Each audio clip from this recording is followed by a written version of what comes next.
My name is Eleanor, and I'm 75 years old. What I'm about to tell you destroyed my family forever.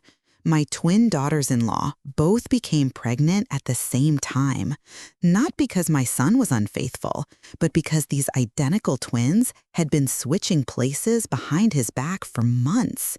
He never knew he was married to both of them.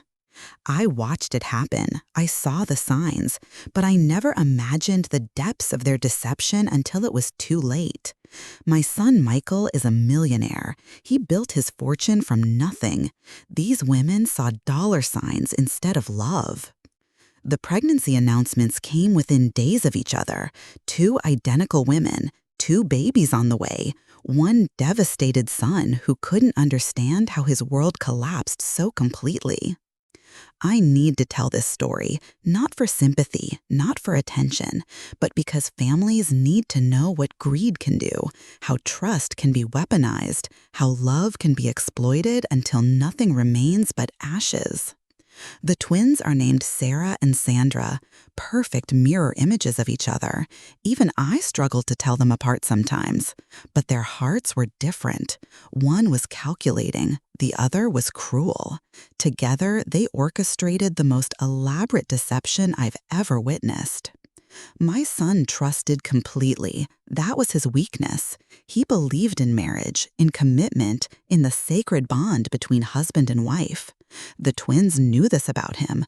They used his goodness against him. When the truth finally came out, Michael aged 10 years in one night. His hair turned gray, his hands shook.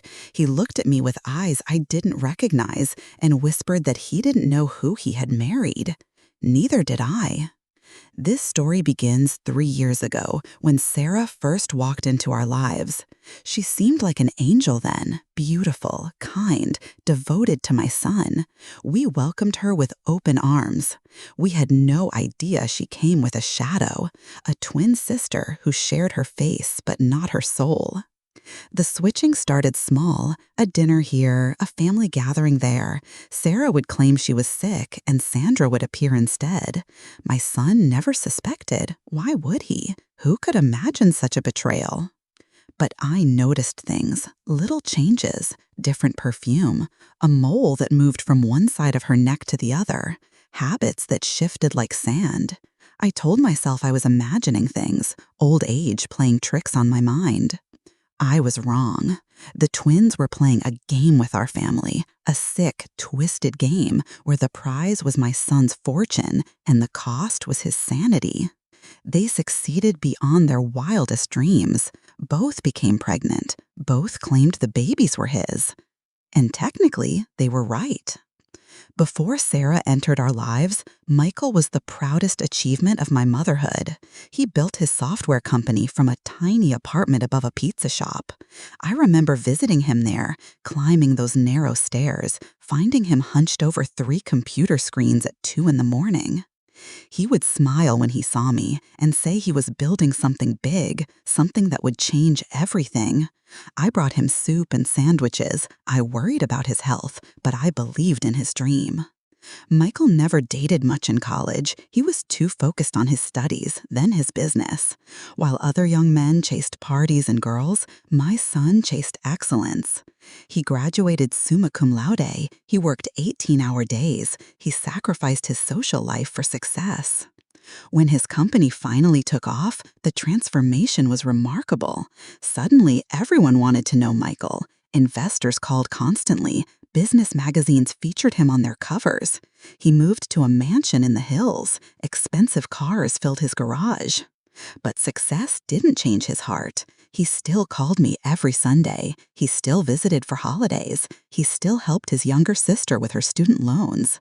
Michael remained the gentle, trusting boy I raised, just with deeper pockets. The money made him a target. I warned him about gold diggers, about women who would see his wealth before they saw his soul. He laughed and promised he would be careful. He said he could spot a fake from miles away. He was so wrong. When Michael turned 32, he started feeling lonely. Success meant nothing without someone to share it with, he told me. He wanted a wife, children, a family to fill that big empty house. He started dating seriously for the first time in his life. Most relationships lasted a few months. The women were beautiful but shallow. They loved his credit cards more than his conversation. They posted pictures of his gifts on social media but never remembered his favorite foods. Michael grew frustrated, discouraged. Then Sarah appeared. She was different from the others immediately, quieter, more thoughtful. She asked about his childhood instead of his bank account. She cooked dinner instead of expecting expensive restaurants.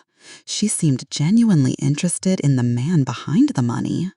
Michael fell hard and fast. Within 6 months, he was talking about marriage. Within a year, they were engaged. The wedding was beautiful, elegant but not ostentatious. Sarah insisted on a modest ceremony. She said she didn't need fancy things to be happy. I loved her for that.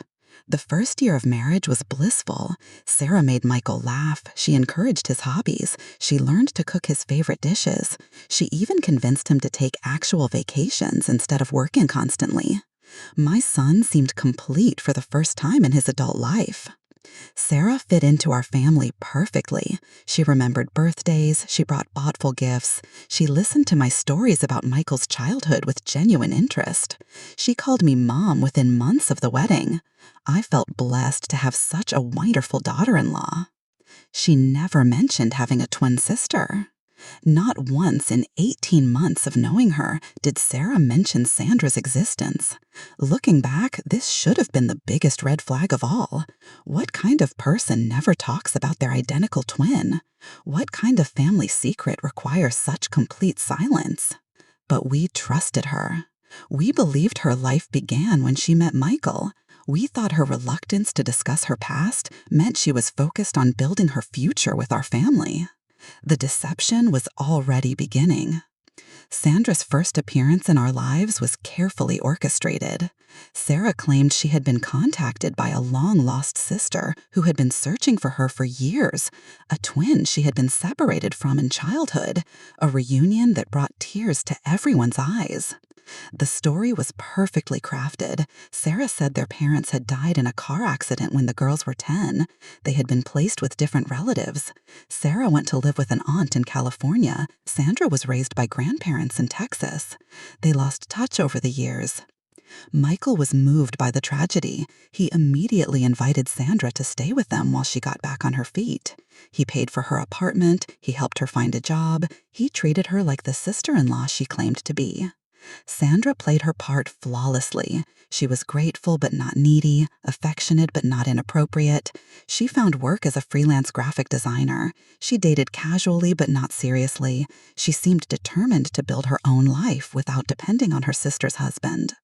The twins looked absolutely identical, same height, same weight, same facial features. But I started noticing their personalities were subtly different. Sarah was gentler, more submissive. Sandra was bolder, more confident. Sarah loved romantic movies. Sandra preferred thrillers. These differences seemed natural. Twins raised apart would develop differently, I reasoned. Their separate childhoods had shaped distinct personalities despite their identical genetics. It made sense that they wouldn't be carbon copies of each other. But they were other things that made less sense. Sometimes Sarah would forget conversations we had just days before. She would ask about my arthritis when she had already brought me medication for it. She would compliment a dress she had seen me wear multiple times. Small memory lapses that seemed odd but not alarming. Other times, her knowledge seemed impossibly complete. She would reference family stories I had only told her once, months earlier. She would remember tiny details about Michael's preferences that even I had forgotten. Her attention to detail was remarkable when she chose to use it. Sandra visited frequently, always when Michael was at work. She would sit in my kitchen, drinking coffee, and asking questions about our family. The switching became more frequent and sophisticated over the following months. Sarah would develop mysterious headaches that required bed rest. Sandra would step in as the caring sister-in-law, helping with household duties. Sometimes the switch would last hours, sometimes entire days. Michael never suspected because the transitions were perfect. The twins had studied each other's mannerisms obsessively. They knew each other's vocal patterns, walking styles, and facial expressions. They had practiced Sarah's signature until Sandra could forge it flawlessly. They shared everything: clothes, jewelry, makeup, perfume. They kept detailed notes about conversations with Michael and family members. They coordinated their schedules so they would never accidentally appear together when one was supposed to be the other. The psychological manipulation was masterful. Sarah would complain to Michael about feeling disconnected from him lately. She would say she felt like he was drifting away. This made him more attentive, more affectionate. He worked harder to please the woman he thought was his wife. Meanwhile, Sandra was studying his responses, learning what made him smile, what made him laugh, what made him feel loved. She was building a catalog of his emotional triggers so she could use them more effectively during her turns pretending to be Sarah. I noticed the changes in my son's wife, but I attributed them to normal marital adjustment. Some days, Sarah seemed more confident, more playful. Other days, she was quieter, more thoughtful. I thought she was finding her balance in marriage. The twins were meticulous planners. They created elaborate schedules. Sarah would be herself during important business dinners or family events. Sandra would take over for casual evenings at home or routine social obligations. They divided my son's life between them like a business partnership. But they were competing too. Each twin wanted to be the one Michael loved most. Sarah had the legal marriage, but Sandra had the passion of forbidden attraction. She could be more exciting because she didn't have the mundane responsibilities of daily marriage. When Michael complimented Sarah's cooking, it was actually Sandra who had prepared the meal. When he praised Sarah's new hairstyle, Sandra had chosen it. When he told Sarah she seemed more confident lately, he was talking to Sandra without knowing it. The twins were stealing credit from each other while stealing my son's life from all of us. They became bolder over time. Sandra would answer Sarah's phone when Michael called from work. She would make dinner plans and keep appointments. She would sleep in Sarah's bed when my son was traveling for business. The physical aspects of their deception became more complex. They had to coordinate medical appointments. They had to remember which doctor had seen which twin. They had to maintain consistent health records and prescription histories. Most importantly, they had to be careful about intimacy. Michael was a faithful husband, but he was also a healthy man. The twins had to ensure their deception didn't create inconsistencies that would expose their scheme. I believe this is when they decided to both become pregnant. If both twins were carrying Michael's children, they could claim equal rights to his affection and his fortune. Sarah had the marriage certificate, but Sandra would have DNA proof of her connection to the family. Neither could be dismissed or discarded. The pregnancy plan required perfect timing and coordination. They had to ensure both twins conceived during the same general period.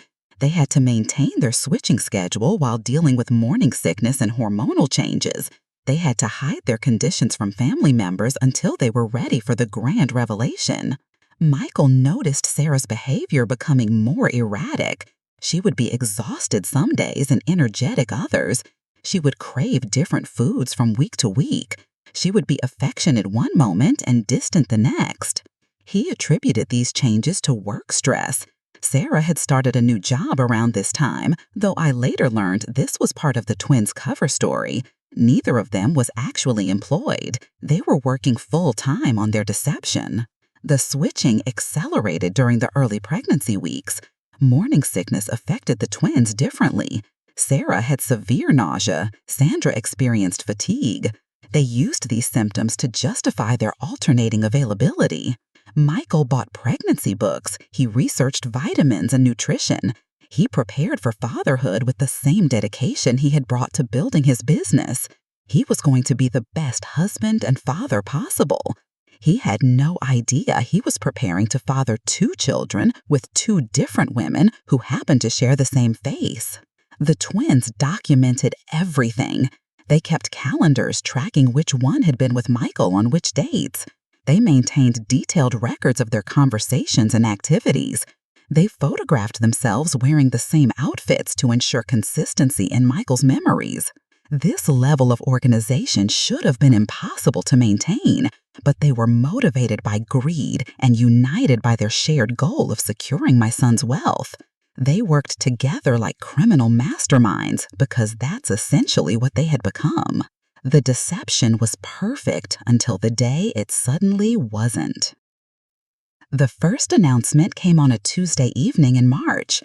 Sarah told Michael she was pregnant during dinner.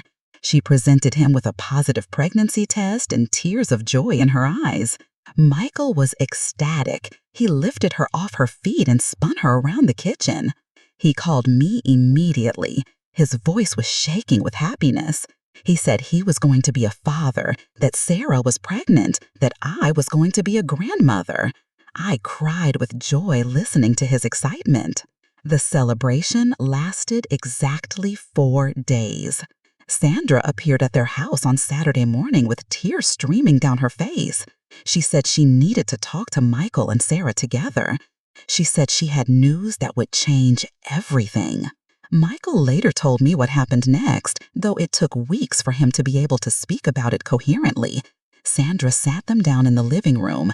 She took a shaking breath. Then she announced that she was also pregnant. Sarah's reaction was perfectly scripted. She gasped and covered her mouth with her hands. She asked Sandra how this was possible, who was the father, when it had happened. Sandra looked directly at Michael and said the baby was his. The silence that followed was deafening. Michael stared at Sandra like she had spoken a foreign language. Sarah began crying hysterically. Sandra sat perfectly still, waiting for his response. Michael's first reaction was denial. He told Sandra that was impossible. He had never been unfaithful to Sarah. He loved his wife. He would never betray her trust. There had to be some mistake. Sandra was prepared for this. She pulled out a calendar and began describing specific dates, times when Sarah had been sick or traveling, moments when Sandra had comforted Michael, evenings when grief for their supposed separation had led to inappropriate closeness.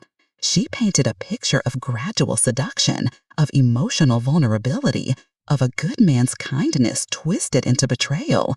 She made it sound like Michael had slowly fallen for his wife's twin sister over months of innocent interactions. Michael's denials became weaker as Sandra provided more details. She knew things about their house, about his routines, about private conversations he thought he had shared only with Sarah. Her knowledge was too complete to be fabricated, but he still didn't understand the truth. Sarah played her part perfectly.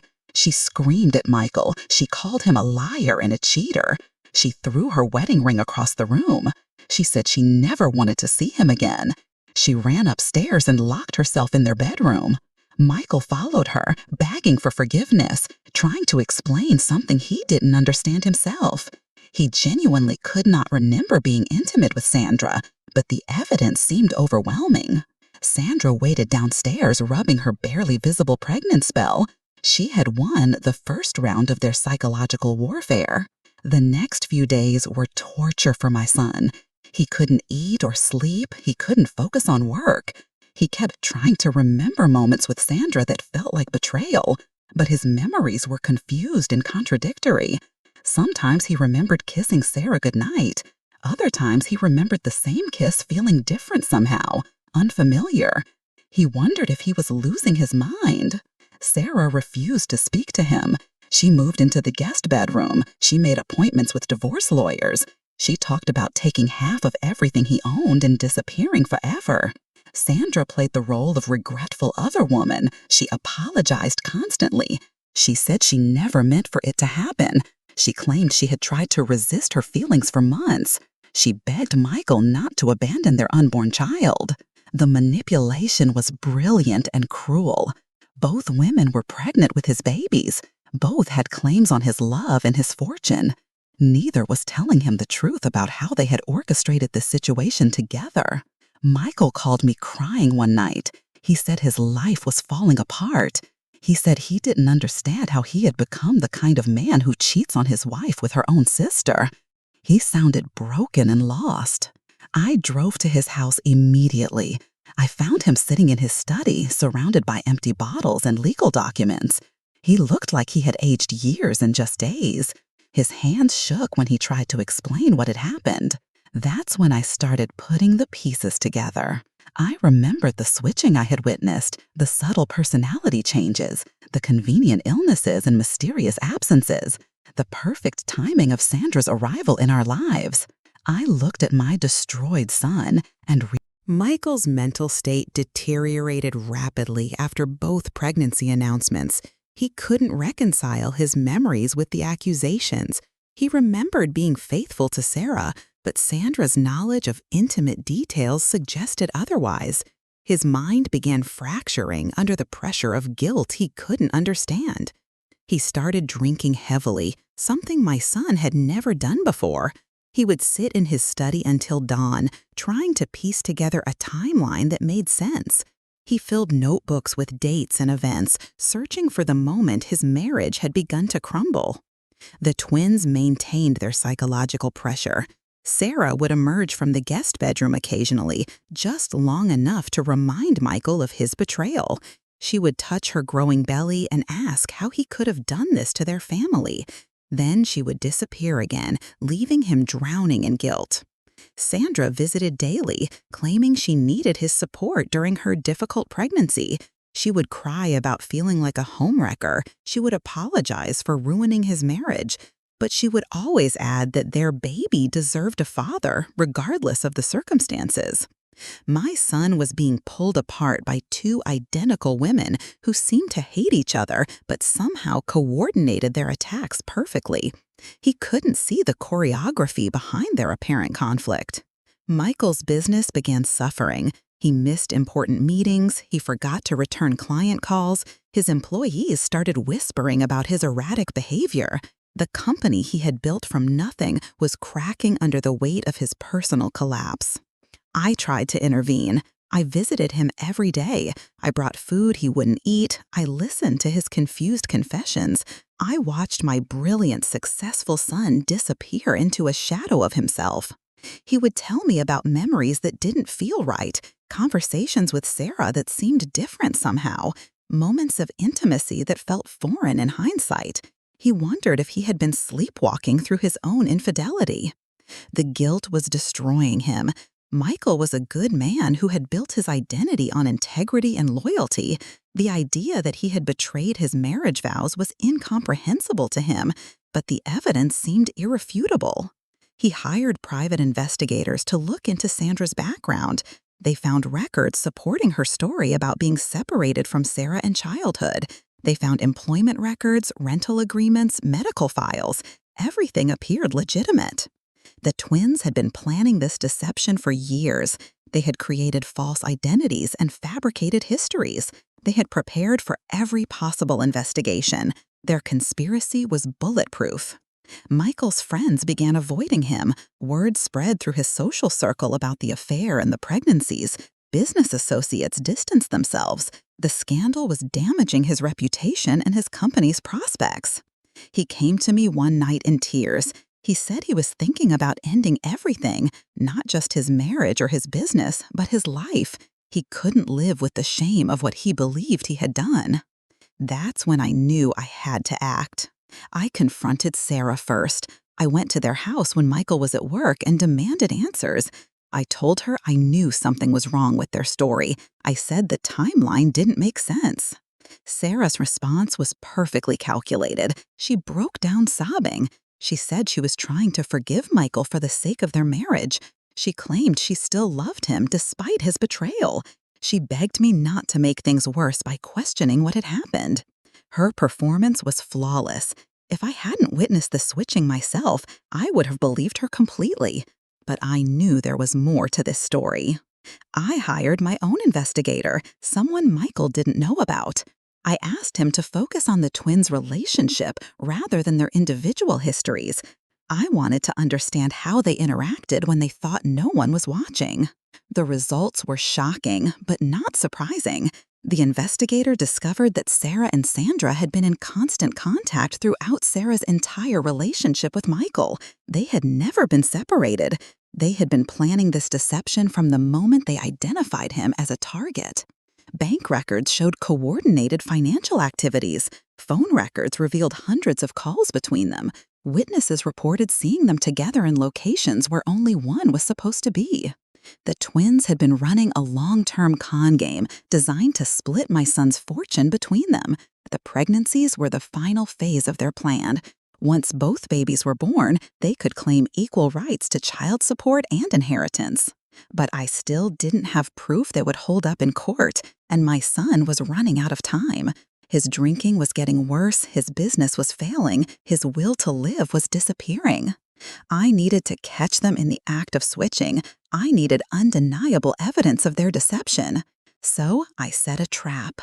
My trap was simple but effective. I told Sarah that Michael was planning to leave town for a business trip. I said he wanted to take her with him to work on their marriage. I suggested she packed for a weekend away while he finalized the arrangements. Then I told Sandra that Michael needed to see her urgently, that he had decided to support her and the baby, that he wanted to discuss financial arrangements while Sarah was visiting her aunt.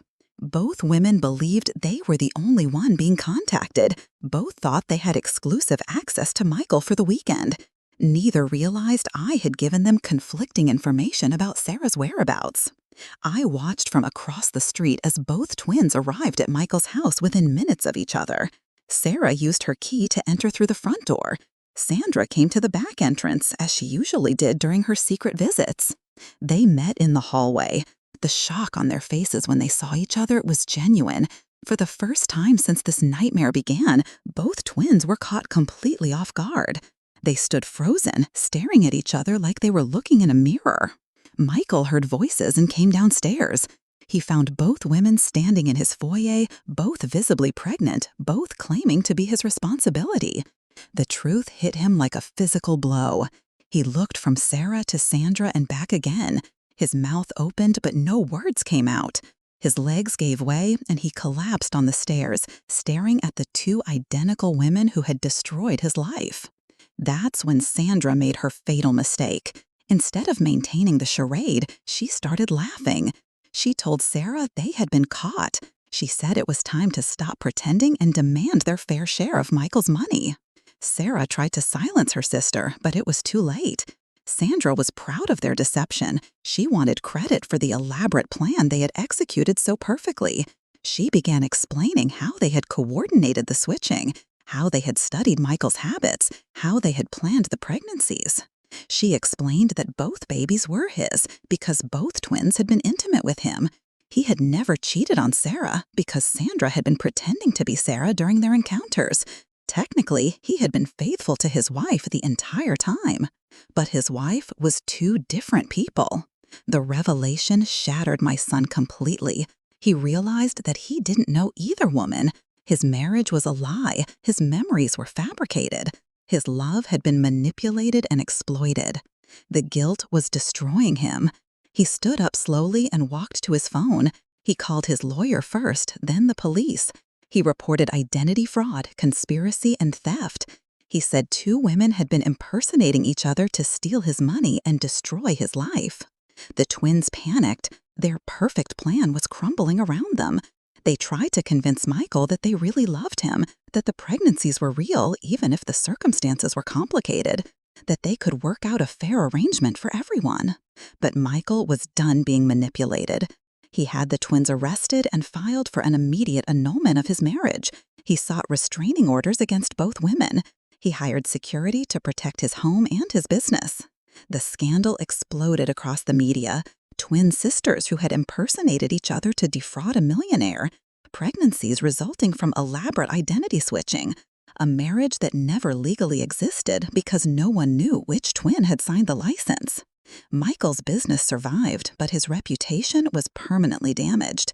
He became known as the man who couldn't tell his wife from her sister, the joke that followed him everywhere he went. The twins were convicted of fraud and conspiracy. They served 2 years in prison. Both babies were born while they were incarcerated. Michael established paternity and gained full custody, but the legal battles continued for years. My family was never the same. The trust that had bound us together was shattered. Every memory from the past 3 years was tainted by deception. Every moment of joy was revealed as manipulation. I gained 2 grandchildren, but lost my son's happiness. Michael never recovered from the betrayal. He never trusted another woman. He raised those babies alone, surrounded by the wreckage of what we once believed was love. 5 years have passed since the truth was revealed. My son is 42 now, graying at the temples, raising 2 beautiful children who look exactly like the women who destroyed our family. Every day, he sees reminders of the greatest deception he ever experienced. The babies, now toddlers, are innocent victims of their mother's greed. Michael loves them completely, but I see the pain in his eyes when they smile. They have Sarah's faces, their expressions, their gestures. They are living memories of betrayal wrapped in the blessing of new life. Michael never speaks about the twins anymore. He focused all his energy on being a good father and rebuilding his business. He succeeded in both endeavors, but the joy that once defined him never returned. He smiles for his children, but I remember when his happiness was genuine and unguarded. The twins were released from prison 3 years ago. They immediately filed for visitation rights with their children. The legal battle continues to this day. Michael fights to protect his family from the women who destroyed it, while Sarah and Sandra claim they have reformed and deserve a chance at motherhood.